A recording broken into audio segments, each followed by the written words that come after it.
reporting here live from my bed on Sunday morning. Another thought I had about traveling and when you come back and why there might be a mixture of emotions and feelings and things like that is because who you are is different.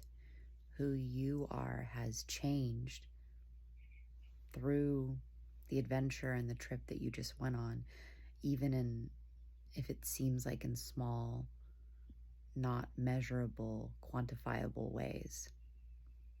But you're coming back to an environment where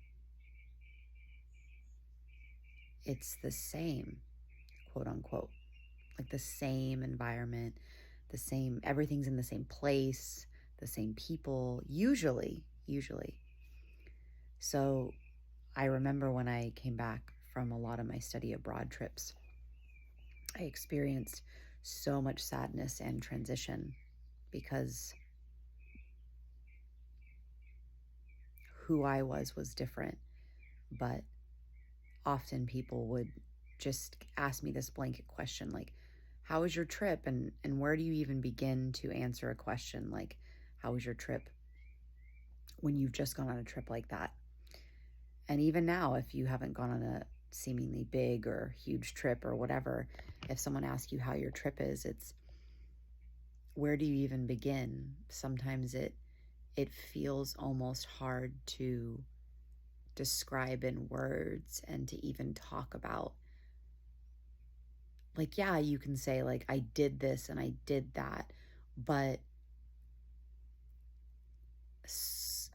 what about all of the nuanced experiences and feelings that went along with every single one of those moments?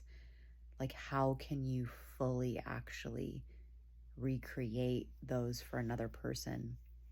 Especially if you can tell the question is, maybe somewhat superficial, like, how was your trip? And they're not expecting like a 3-hour lecture.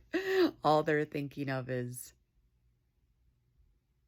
thinking you're probably going to say is good, da da da da da, and done, right? So, just another thought.